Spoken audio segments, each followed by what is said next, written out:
Hello and welcome back to Unnati IAS. UPSC IAS के current affairs की series में आज हम रिपोर्ट और इंडाइसेस का लेक्चर नंबर 2 देखेंगे, पार्ट 2 देखेंगे। इससे पहले के लेक्चर में आपको पता ही है, कल जो हमने लेक्चर देखा था उसमें हमने जनवरी 2021 से लेकर मार्च 2021 तक के रिपोर्ट और इंडाइसेस के करंट को कवर किया था। आज के लेक्चर में हम अप्रैल 2021 के करंट अफेयर्स को, जो रिपोर्ट और इंडाइसेस से रिलेटेड हैं, उन करंट अफेयर्स को देखेंगे। आज दिन में हमने एक लेक्चर अपलोड किया है जो कि हमारा ज्योग्राफी करंट अफेयर्स से रिलेटेड है। ये सारे ही लेक्चर 2-2, 3-3 पार्ट में हम कवर कर देंगे और इसके बाद जैसे ही एक पार्ट्स कंप्लीट होता जाएगा, यानी कि एक सब्जेक्ट, एक टॉपिक आपका कंप्लीट हो जाएगा, उसके बाद हम नेक्स्ट टॉपिक को स्टार्ट कर देंगे। जैसे कि अब अगला जो हमारा होगा, इन दोनों में से ज्योग्राफी और रिपोर्ट और इंडाइसेस के लेक्चर के कंप्लीट होने के बाद जो अगला हम टॉपिक चूज करेंगे वो हमारा एनवायरनमेंट और इकोलॉजी पर होगा। उसके बाद हम अदर टॉपिक्स को देखेंगे और हम, जैसे कि हमने आपको पहले भी बताया था कि हम 30 सितंबर तक, इस मंथ के लास्ट तक, सारी करंट अफेयर्स पिछले एक साल से ज्यादा की, लगभग जुलाई 2020 से लेकर सारी करंट अफेयर्स हम अब तक की 15 सितंबर तक की कवर कर देंगे। तो देखते हैं आज के लेक्चर में हम मेनली इन रिपोर्ट्स के बारे में देखेंगे। Global wind report 2021, global gender gap report, world economic outlook, global food policy report 2021, inclusive internet index 2021, Chandler good governance index, इसके अलावा भी कुछ इंडेक्स देखेंगे। तो शुरू करते हैं अपने पहले टॉपिक से।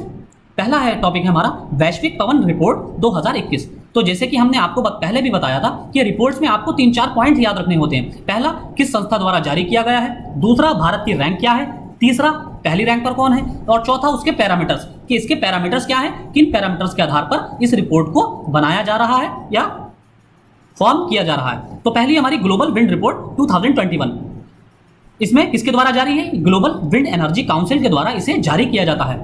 ये वैश्विक पवन रिपोर्ट शुद्ध शून्य उत्सर्जन के लिए, यानी कि जीरो कार्बन एमिशन पर आधारित है। पवन ऊर्जा की भूमिका पर प्रकाश डालती है, यानी कि विंड एनर्जी पर यह प्रकाश डालती है। अब इसमें क्या है रिपोर्ट के मुख्य निष्कर्ष? पवन ऊर्जा 2020 में हवा से बिजली पैदा करने की दुनिया की क्षमता में 53% की वृद्धि हुई है। यानी कि इस रिपोर्ट में बताया गया है कि 2020 में बिजली जो विंड से एनर्जी पैदा की जा रही है उसमें लगभग 53% की वृद्धि पैदा हुई है। कुल 93 गीगावाट क्षमता स्थापित की गई है, यानी कि ये ऑल ओवर वर्ल्ड की बात हो रही है। पूरी दुनिया के अंदर 93 गीगावाट एनर्जी की क्षमता स्थापित की गई है। वर्तमान वैश्विक पवन ऊर्जा क्षमता, वर्तमान में विश्व की कुल पवन ऊर्जा क्षमता 743 गीगावाट है। यानी कि अगर पूरी दुनिया की, पूरी वर्ल्ड की हम विंड एनर्जी कैपेसिटी देखें तो कितनी है? 743 गीगावाट। चीन और संयुक्त राज्य अमेरिका ने अकेले, इन दोनों ही देशों की कुल 75% से ज्यादा जो विंड एनर्जी की कैपेसिटी है, वो 75% से ज्यादा केवल इन दोनों देशों की ही है। दुनिया की पवन ऊर्जा क्षमता के आधे से अधिक के लिए ये जिम्मेदार है। भारत की पवन ऊर्जा क्षमता, अब भारत में पवन ऊर्जा उत्पादन क्षमता में उल्लेखनीय वृद्धि हुई है। फरवरी 2021 तक भारत की कुल स्थापित पवन ऊर्जा क्षमता 38 गीगावाट थी। यानी कि ये फरवरी 2021 इस साल तक 38 गीगावाट भारत की, बहुत इंपॉर्टेंट फैक्ट है, ये आपसे पूछा जा सकता है।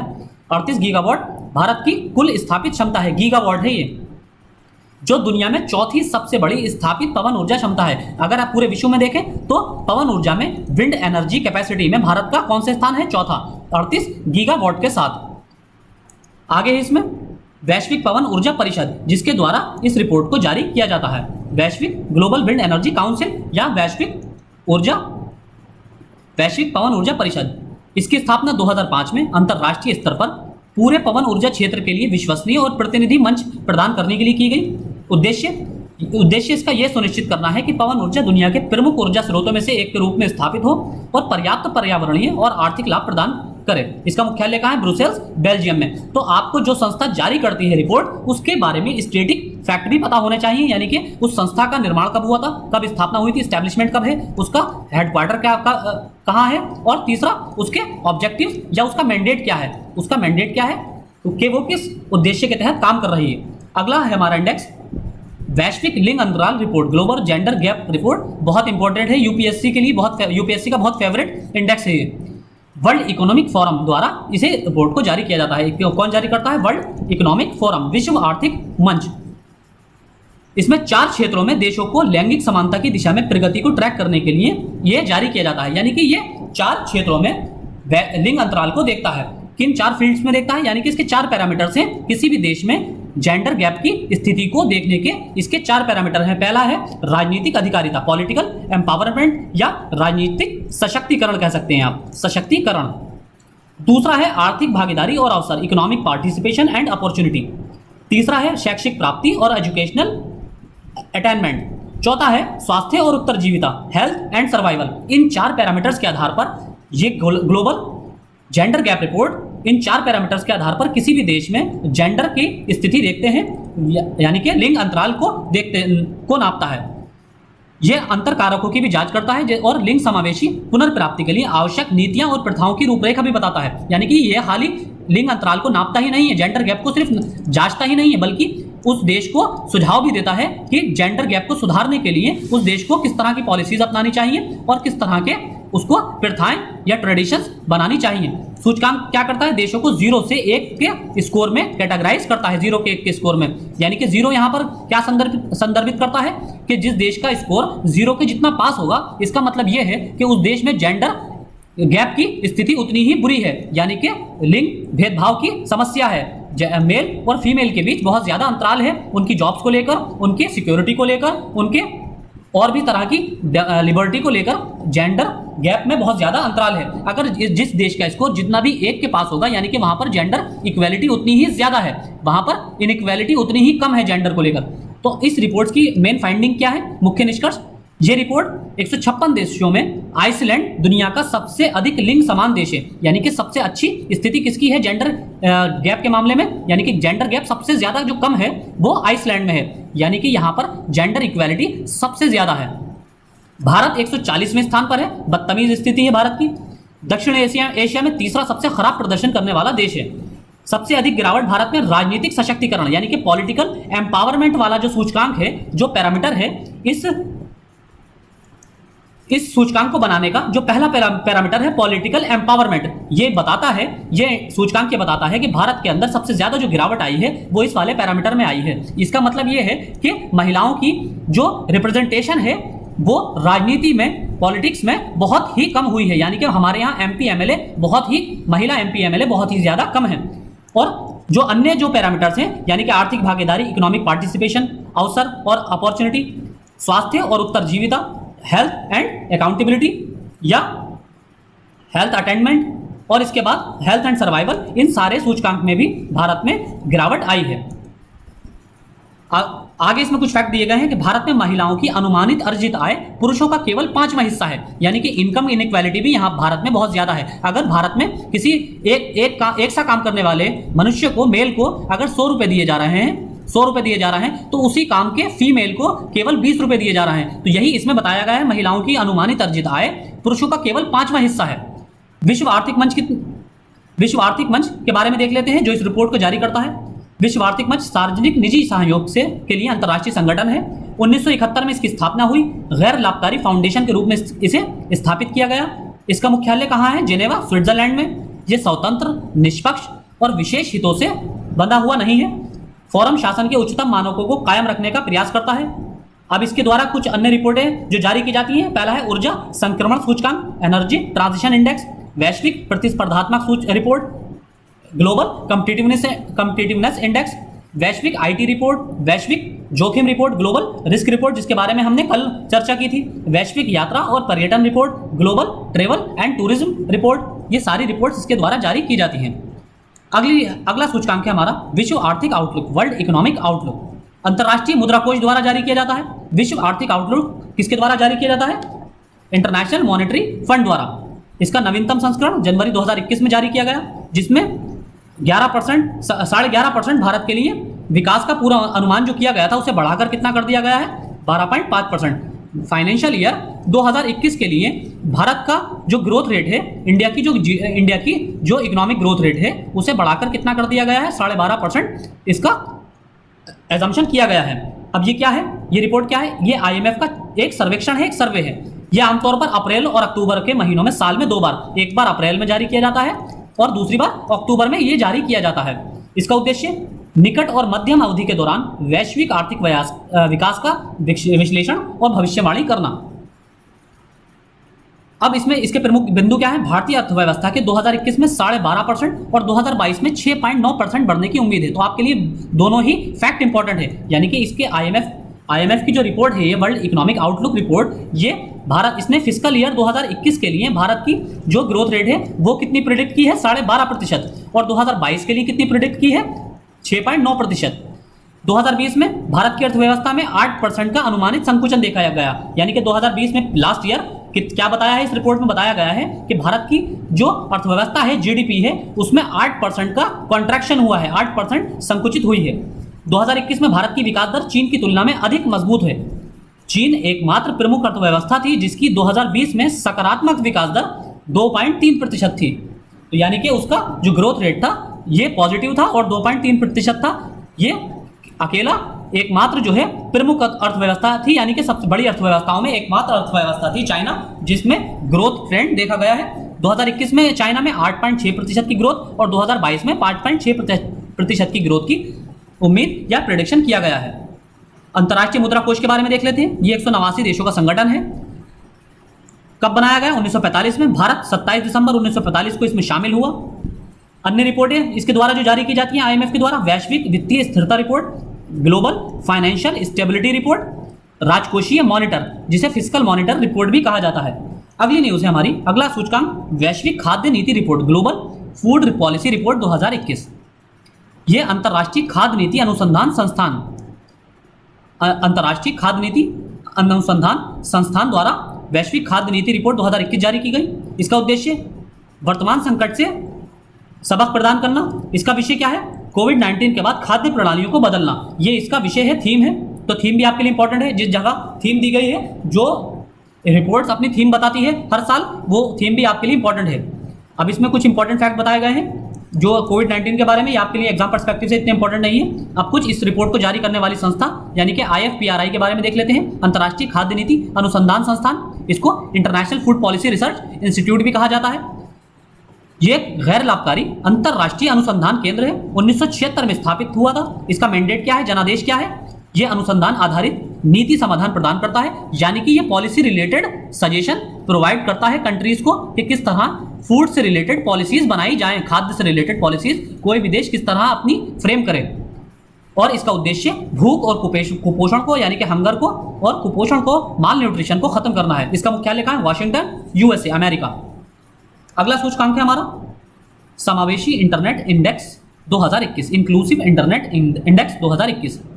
किसके द्वारा जारी किया गया है? इकोनॉमिस्ट इंटेलिजेंस यूनिट IEU द्वारा, इकोनॉमिस्ट इंटेलिजेंस यूनिट EIU द्वारा जारी किया गया है। किसके साथ साझेदारी में? फेसबुक के साथ साझेदारी के साथ ये जारी किया गया है। EIU द्वारा, इकोनॉमिस्ट इंटेलिजेंस यूनिट द्वारा जारी किया गया है। उद्देश्य इंटरनेट की पहुंच और सामर्थ्य की सीमा को मापने का प्रयास करता है। इंटरनेट व्यक्तिगत और समूह स्तर पर सकारात्मक सामाजिक और आर्थिक परिणामों को सक्षम बनाने के बारे में बात करता है। अब इसमें किन देशों को कवर किया गया है? 120 देशों के प्रदर्शन का आकलन किया गया है। अब इसमें 4 श्रेणियों में पैरामीटर के आधार पर इसमें इस रिपोर्ट को बनाया जाता है। तो इसमें 4 श्रेणियां क्या हैं, यानी कि 4 पैरामीटर्स क्या हैं इसके? पहला है इंटरनेट की उपलब्धता, अवेलेबिलिटी। दूसरा है इंटरनेट की वहनीयता, अफोर्डेबिलिटी, यानी कि पहला उपलब्धता से मतलब ये है कि उस देश में, जिस देश की ये बात की जा रही है, उस किसी पर्टिकुलर देश के अंदर इंटरनेट कितना उपलब्ध है, यानी कि किन किन क्षेत्रों में दिया जा रहा है। दूसरा है वहनीयता, अफोर्डेबिलिटी, अगर दिया जा रहा है किसी देश के अंदर तो वहां पर प्राइस क्या है, अगर कोई बंदा, कोई वहां का आम आदमी उस इंटरनेट को अफोर्ड कर पा रहा है या नहीं। तीसरी ही प्रासंगिकता, रेलिवेंस, अब अगर अफोर्ड भी कर पा रहा है और प्रदान भी किया जा रहा है उस इंटरनेट फैसिलिटीज, तो साथ ही साथ अब यहाँ प्रासंगिकता का भी प्रश्न आता है कि वहाँ पर जो सेवाएं हैं, जो सरकारी सेवाएं हैं, क्या वो डिजिटल फॉर्म में उपलब्ध हैं, तभी तो उसकी प्रासंगिकता बनेगी इंटरनेट की। अदरवाइज अगर कोई सुविधा वहाँ पर, सरकारी फैसिलिटी डिजिटल माध्यम में उपलब्ध है नहीं और इंटरनेट फैसिलिटी दी गई है, तो उस इंटरनेट फैसिलिटी का लोग क्या करेंगे? बेकार है वो। और है फिर तत्परता, यानी कि रेडीनेस, अब लोग उसको अपनाने के लिए कितने तत्पर हैं, कितने तैयार हैं। ये 4 पैरामीटर्स के आधार पर इंटरनेट सूचकांक को ये मापता है, समावेशी इंटरनेट सूचकांक। अब इसके प्रमुख निष्कर्ष क्या है? इसमें स्वीडन सूचकांक में पहले स्थान पर है। तो आप ज्यादातर देखेंगे कि नॉर्डिक कंट्रीज, नॉर्वेजियन कंट्रीज ही ज्यादातर पहले स्थान पर रहती हैं। तो स्वीडन सूचकांक में पहले स्थान पर है। इसके बाद अमेरिका और स्पेन का स्थान। इंडेक्स में 120 देशों में भारत का कौन सा स्थान है? भारत का 49वां। 2025 तक 1 अरब इंटरनेट उपयोगकर्ताओं तक पहुंचने के लिए तैयार, यानी कि 2025 तक भारत में इंटरनेट उपयोगकर्ताओं की संख्या, इंटरनेट यूजर जो हैं उनकी संख्या कितनी हो जाएगी, 1 अरब 100 करोड़ यानी कि संख्या हो जाएगी। 2020 में भारत में 687.6 मिलियन से अधिक इंटरनेट उपयोगकर्ता थे, यानी कि अब तक हमारे यहाँ कितने हो चुके हैं, 60 करोड़ से ज़्यादा, यानी कि आपके 68 करोड़ 76 लाख के लगभग हमारे यहाँ इंटरनेट उपयोगकर्ता अभी 2020 तक मौजूद हो चुके हैं। अगला हमारा इंडेक्स है विश्व प्रेस स्वतंत्रता सूचकांक, बहुत इंपॉर्टेंट है, वर्ल्ड प्रेस फ्रीडम इंडेक्स। किसके द्वारा जारी किया जाता है, इसमें देखिए भारत को फिर से 142वें स्थान पर रखा गया है। किसके द्वारा प्रकाशित है, सेंटर फ्रंटियर्स यानी कि रिपोर्टर्स विदाउट बॉर्डर्स के द्वारा। इसका गठन कब हुआ था, 2002 से जारी किया जाता है इसको। उद्देश्य पत्रकारों के लिए उपलब्ध जन स्वतंत्रता के स्तर के अनुसार सूचकांक 180 देशों और क्षेत्रों को रैंक प्रदान करता है। अब ये सूचकांक ना तो सार्वजनिक नीतियों को रैंक करता है और ना ही प्रत्येक दिशा में, देश में या क्षेत्र में पत्रकारिता की गुणवत्ता का संकेतक है। यानी कि ये जो सूचकांक है ये ना तो जर्नलिज्म की गुणवत्ता देखता है, क्वालिटी भी नहीं देखता है, और ना साथ ही साथ ये पब्लिक पॉलिसीज के बारे में भी बात नहीं करता है, बल्कि ये सिर्फ ये बात करता है कि जर्नलिस्ट को किसी भी देश में कितनी स्वतंत्रता है, जर्नलिज्म की सही खबर देने की कितनी स्वतंत्रता है। तो इसके पैरामीटर क्या है, ये निम्नलिखित पैरामीटर के आधार पर 180 देशों को रैंक करता है। इसमें पहला है बहुलवाद, प्लुरलिज्म। दूसरा है मीडिया स्वतंत्रता, मीडिया इंडिपेंडेंस। तीसरी है पर्यावरण और self censorship, environment and self censorship. चौथा है विधायी ढांचा, लेजिस्लेटिव फ्रेमवर्क। फिर है पांचवा पारदर्शिता, ट्रांसपेरेंसी, अवसंरचना, इंफ्रास्ट्रक्चर, और दुर्व्यवहार, एब्यूजेस, यानी कि कितनी धमकियां दी जाती हैं जर्नलिज्म को, इस पर देखता है। इंफ्रास्ट्रक्चर यानी कि जर्नलिस्ट के लिए कितना इंफ्रास्ट्रक्चर अवेलेबल है।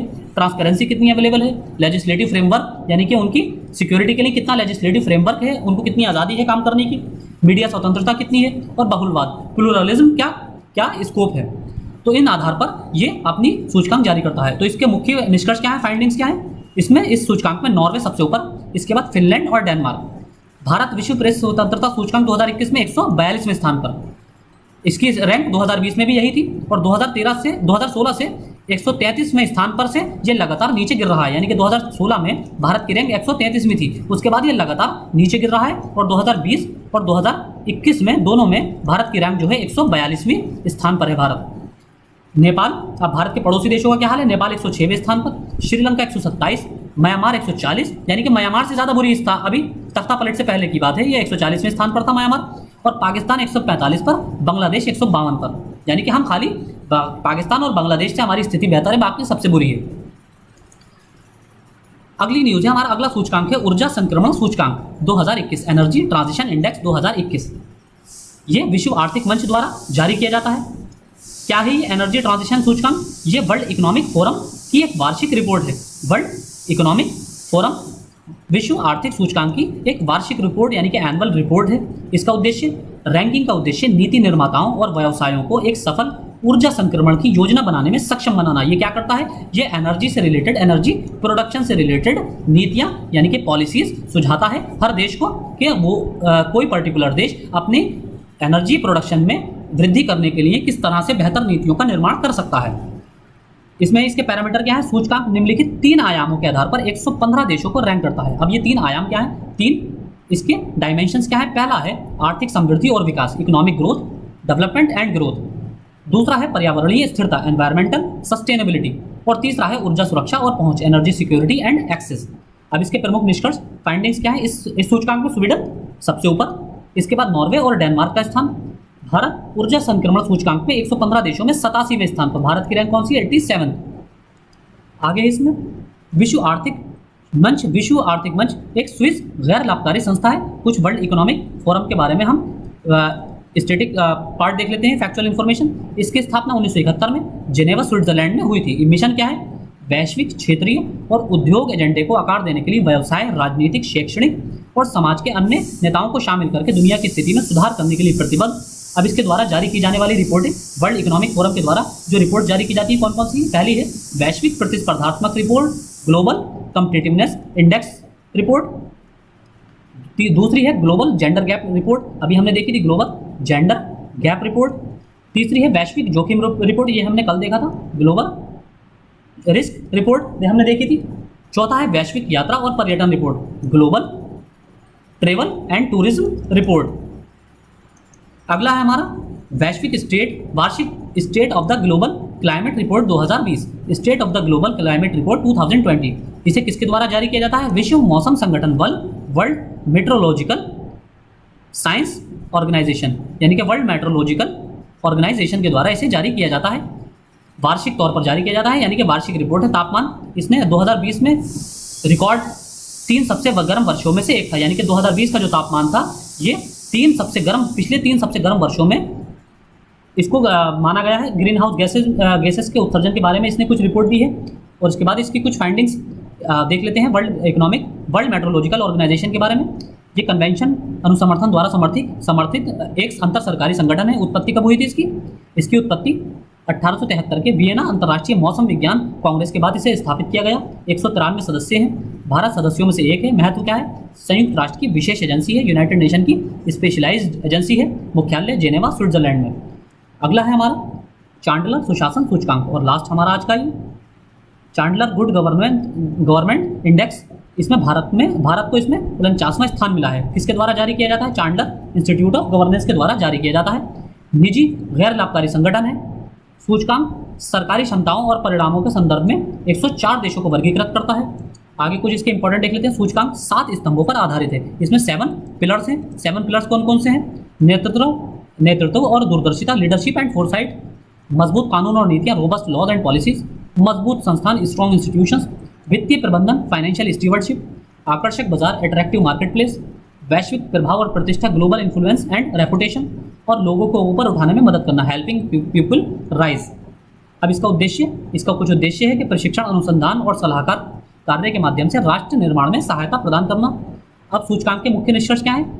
शीर्ष 10 देशों में 7 यूरोप के देश हैं इसमें, लेकिन शीर्ष 10 में 3 महाद्वीप से हैं हमारे। सिंगापुर पहला है एशिया में, न्यूजीलैंड अग्रणी है ओशिनिया में, और कनाडा अमेरिका में सबसे आगे है। यानी कि टोटल जो 10 कंट्रीज़ हैं उसमें 7 तो कहाँ की हैं? 7 कौन सी है? यूरोप की हैं। 7 तो यूरोप की हैं, एक एशिया की है सिंगापुर एशिया में टॉप किया हुआ है। और अमेरिकन कॉन्टिनेंट में किसने टॉप किया है? कनाडा ने अमेरिकन कॉन्टिनेंट में टॉप किया है, और ओशियाना में न्यूजीलैंड ने टॉप किया है। विश्व बैंक द्वारा परिभाषित शीर्ष 10 देशों में सभी उच्च आय वाले देश हैं, यानी कि शीर्ष 10 देश जो हैं वो सभी हाई इनकम कैटेगरी में आते हैं। भारत का स्थान कौन सा है? 49वां स्थान। तो ये कुछ इंपॉर्टेंट हमारे सूचकांक थे। इसके बाद अगला हमारा पार्ट 3 आएगा, उससे इसी रिपोर्ट और इंडाइसिस से रिलेटेड, और तीसरे और चौथे पार्ट में हम इसको सारी रिपोर्टेड इंडाइसिस को कवर कर लेंगे, इस साल की जितनी भी रिपोर्ट्स थी। तो आज के लेक्चर में इतना ही। Thank you.